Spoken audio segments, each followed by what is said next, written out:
The power that was granted to me left me indebted to the men who had granted me that power. Live from New York, it's The Run Through.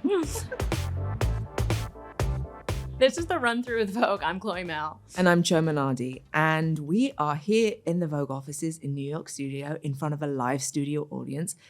And this is the first time we're doing that. I would love to hear from the audience. Are you excited to be here?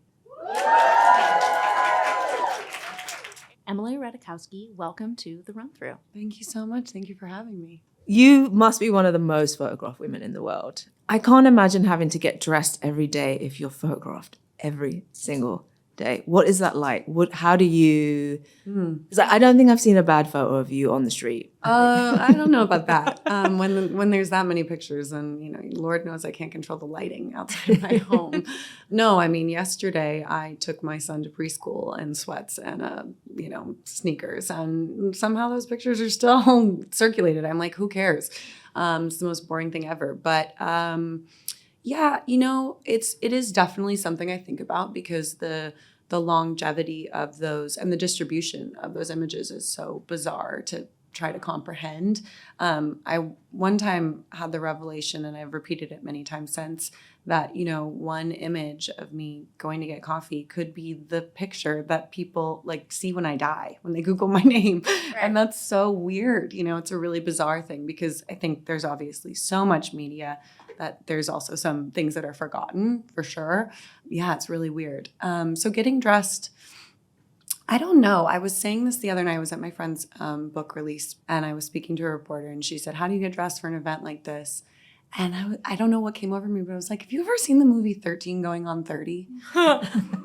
She was like, where are we going with this? But that's sort of how I feel. I can't believe that I'm lucky enough to have the life that I do and live in New York City.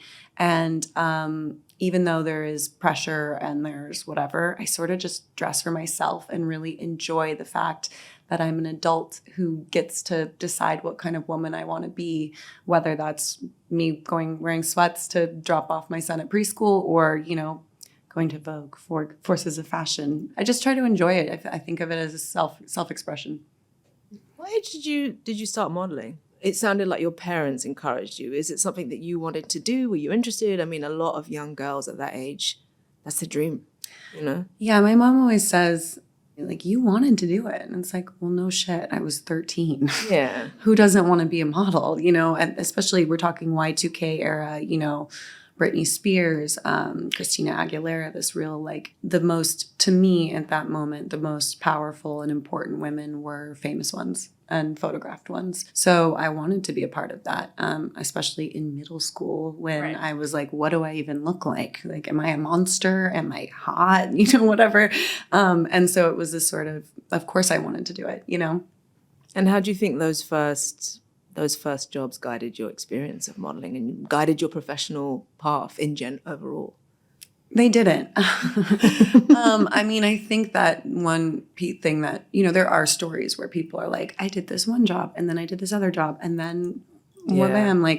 For me, it was so many years of just working. And I, once I got my driver's license, I would drive myself, miss school and, do a shoot and a job and not have to work a minimum wage job in a cafe, which was tight. I loved that aspect of it. And that was sort of just how I saw it. I saw it as work. And it really wasn't until I'd had some fame that I started to be like, oh, right, this is a career. And it was partly because my parents are artists. My dad is a painter, my mom is a writer, but they were never able to make a living doing their art.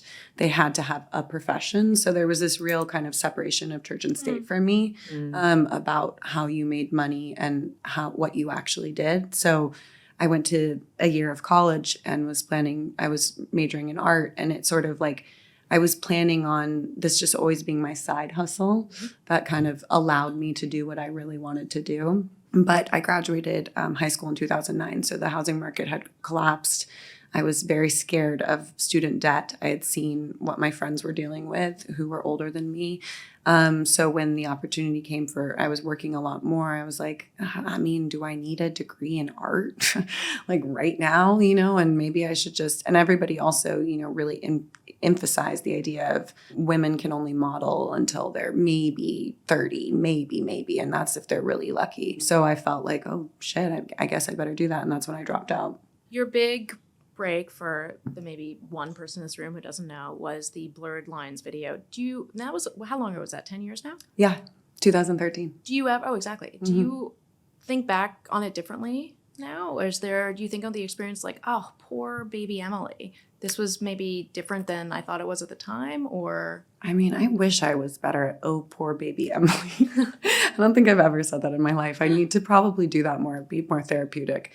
Definitely, I wrote about it in the book as well. There's an essay called Blurred Lines because the evolution of my politics it happened in relation to this video and my attitude and my feeling around it.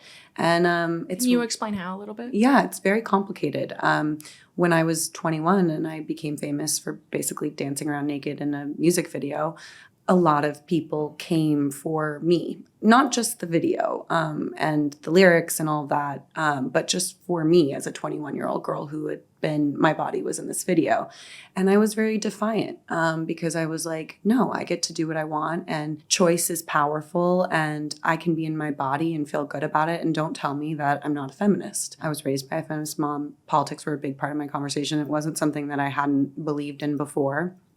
So I took this really controversial stance because, obviously the men are clothed in the video. The lyrics are, the lyrics are the lyrics. It wasn't until I was older that I started to think, I changed my attitude around that because I thought about power dynamics in a different way.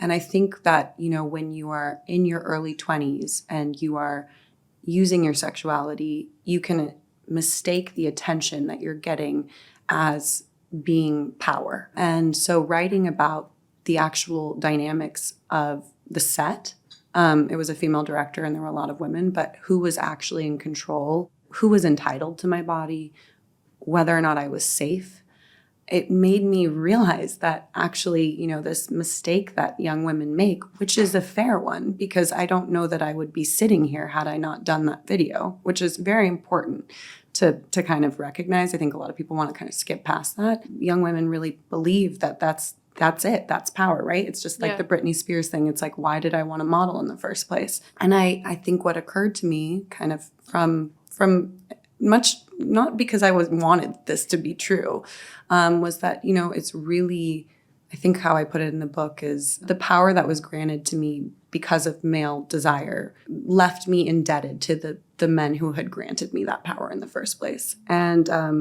that's the evolution of my politics around it. Do you ever hear the song on the radio now? I mean, I guess no one listens to the radio anymore. But Do I hear the song and... Does it like a trigger or you're like, ugh? No, okay. I'm over it. How do you stay healthy? You mean with eating or just in general? Just in general. Okay. I mean, I don't know if you're into the... What's Emily's daily? Yeah, what's your wellness routine and what's, how do you stay well? Like, how do you... Are you a goop girly? Yeah. Is it infrared saunas? Oh, I did get a wonderful facial yesterday. I was like, I need to do this more often. Your skin looks pretty good. Thank you. So my new thing is resting. This is my new thing I actually talked about. Heard it here my first, podcast. Everyone. Okay, but here's the issue about how we think about rest now. We think resting is being online. We think being in our bed and just frying out on our phones is resting. That is the least restful thing you can do for yourself. I call it one-eyed scrolling, where you're just like, in bed. That is exhausting. The amount of information that we are processing on an hourly basis is exhausting on top of just your personal life, your professional life, whatever. So I got very sick last month, actually in the middle of Fashion Month. And I came home and I was like, it was a creepy kind of combination of symptoms. Like my stomach hurt, but I also had a sinus infection. And I was like, am I dying? Is this it? And What picture are they going to use in my obit? Yeah, exactly. I was like, this is going to be crazy.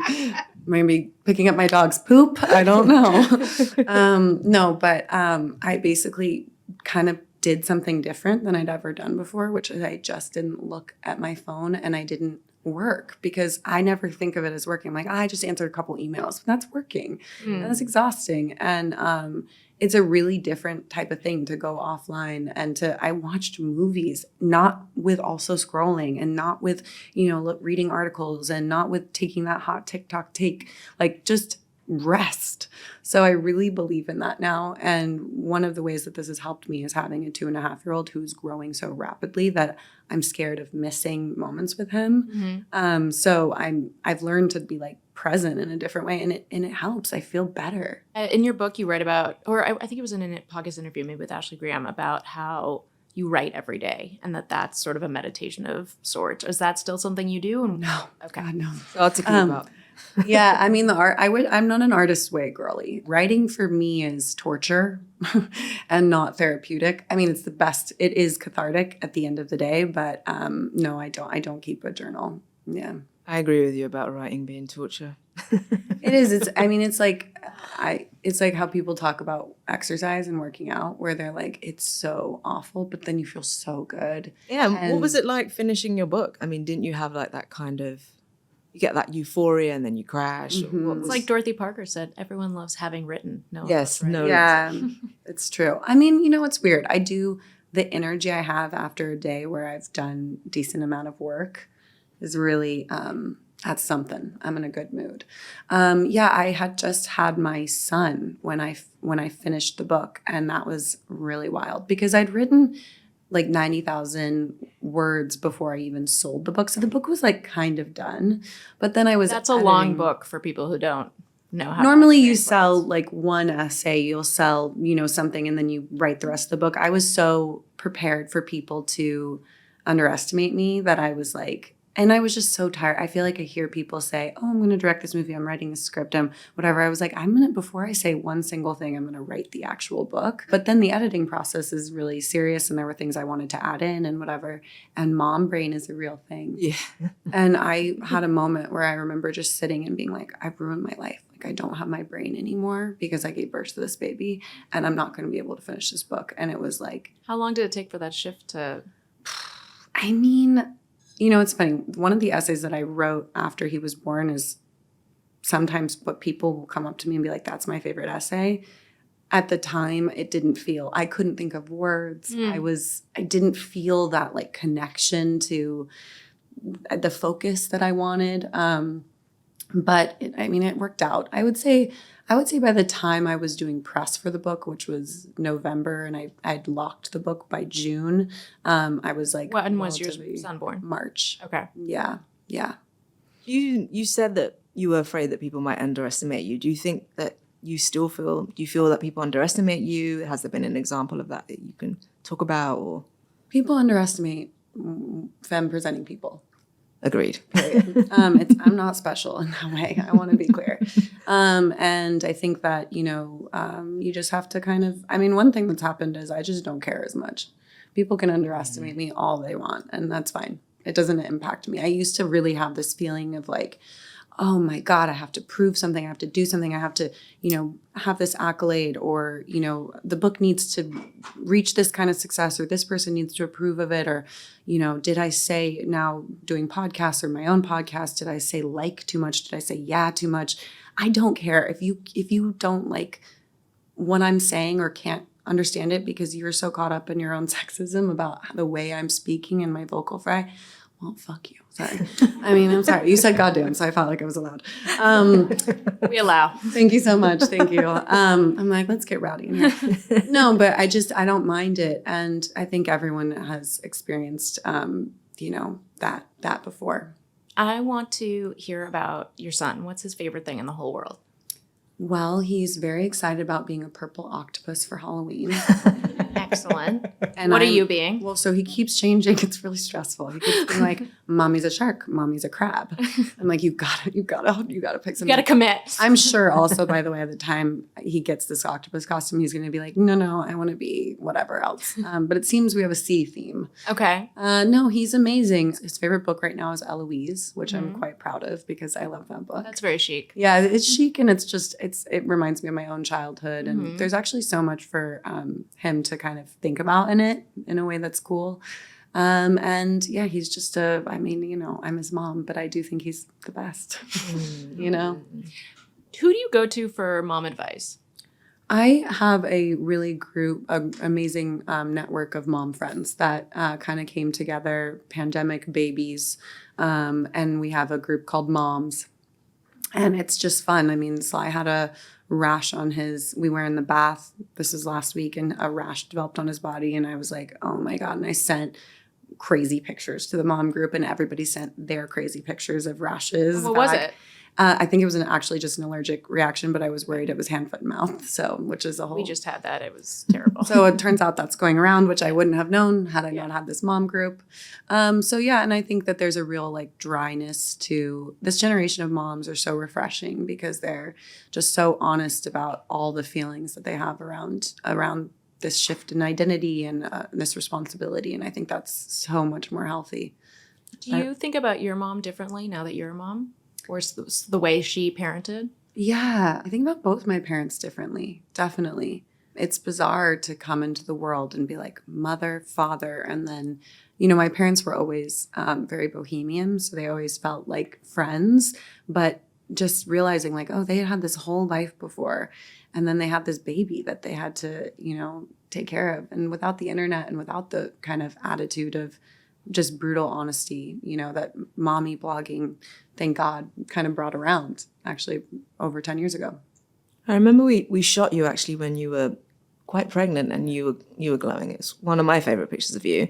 How did becoming a mother change your relationship to your body? I think it's like such a transformative experience. Yes, it was. We were talking about control earlier or at the beginning of the conversation. And when I was writing my book, I realized I'd become obsessed with control. It's one of the reasons I like writing. There's nobody else. It's just me deciding what words go on the page. It's my story. It's my POV, and control of everything, right? Like ownership of image, blah, blah, blah. And what being pregnant taught me, which was also a lesson about my body, is that actually sometimes the way to be the most at peace and oddly in control is to let go. My body was just doing things that I didn't understand and just marching forward in this incredibly humbling way where I was completely out of control. And there was a world where that could have totally sent me, which I have had friends that's happened to. But instead, I just leaned in, and actually with birth specifically, there was this surrendering of control and this like faith in my instinct and in my body and what it's able to do and the knowledge that's there. And I really believe that. Actually, before we started this, somebody asked, what's the best advice you've ever gotten in your life? Which is a tough question. And I said, trust your instincts. And I do actually think it's sort of related to the lesson I had through birth. There was a recent internet moment of mom shaming, of like a party mom, a celebrity party mom, and people really came to her support. You are now a dating mom. Mm-hmm. Do you feel judged about that? Do you feel that there's a stigma attached to it? I do. I think that, there is this sort of classic archetype of femininity and this journey of, you're a child, and then you're hot, and then you're a mother, and then you die. And it sucks. It's not great. And I just don't believe in that. I don't believe in that arc. And I think that the best way to change that is by living, your authentic life and not trying to fit into these kind of boxes that have been prescribed to us. And how are you enjoying single life? I mean, I know you've called as a young divorcee a chic. Yeah, I do think it's actually kind of chic. I think it's really interesting. I'm actually thinking about writing about divorce, and I called on a couple writer friends to offer a bunch, like what's the best divorce writing. So we had like Rachel Cusk, and there's a bunch of books that I'm reading right now, and they're all about women who are older and their families are coming apart. And I do think that my generation, there are a lot of women getting divorced quite young. And I want there to be more resources about that, because I think there is still such a taboo and so much shame in the idea that divorce is failure. I have seen and listen, that's hard, and that there's a loss absolutely that comes with divorce and separation. But women don't always get the fair end of that deal, marriage, right? Especially now, because women are working and they're making oftentimes more money than their partners, and then they are also taking on all the responsibilities at home. Mm-hmm. So I think it's really important that there are examples of women deciding to opt out of that and saying, this isn't failure, this is evolution for me, and without the shame. So I hope that happens more and more. Are you on any dating apps? I am. I never check it anymore. There was a minute where I was like, let's go. And now I don't know. I think I don't need to see another profile. I don't. You have to take breaks from that. Yeah, I think it might be a permanent break. I have not gone. I went on one date, but it was somebody that was a mutual friend, so it doesn't really count as an internet date. Yeah, that's a fake internet. Yeah, thank you. I always have a lot of anxiety creating a profile. Did you do it with a friend, or how do you? So I have always been that friend who curates all of my other friends, because, I have some experience in curating an image and whatever, and I love it. Definitely the first round when I put it up, I was like, what the hell? Talk about what pictures do I use? Like, is it like the goofy, like, this is what it would be like to FaceTime me, or am I like serving? I didn't know what to do. So I've kind of, I was consulted. I got good help. What makes you swipe right? Oh God, what makes me swipe right? I mean, I feel for these dudes on these apps, because they don't always know. There's a lot of like pictures from one wedding they went to. And I'm like, don't, just because that's a professional photo, that doesn't mean that should be the one you use. Like, I want to know how you dress. I want to know like what your vibe is. And they're not always good at curating the vibe. So I feel bad for them, because I'm like, I don't know. I think you're just bad at this, and you might be lovely in person. So just maybe no wedding photos. So I take it you don't want to get married again. I don't know. I actually don't. I don't feel that way. I would maybe get married again. It depends. When was the last time you kissed someone besides your son? Oh, wow, this podcast. I don't kiss and tell. All right, we love to hear it. Good answer. Last question. Mm-hmm. What is next for Emily? Do you have another book project happening? Are we gonna, what are we looking forward to? I definitely always plan on writing. I'm not gonna ever say that, just as I'm in the tradition, I never say I have a book until I have it. I'm really interested in mediums of expression. So for me, it's like I am interested in film. I'm interested in video. I'm interested in podcasts, like that evolution of my podcast that's happening next year. I'm really excited about, because it sort of marries in all these different formats. And so for me, it's kind of like the sky's the limit in that sense. And yeah, just I love living in New York for the time being, and I'm raising my boy. Yeah, and we're so looking forward to what you've got in store in 2024. So thank you so much for joining us. Thank you so much for having me. It was wonderful. Thank you. Wait. And that's it for this episode of The Run Through with Vogue. Thank you both for having me. Thank you. I really appreciate it. It's really Great.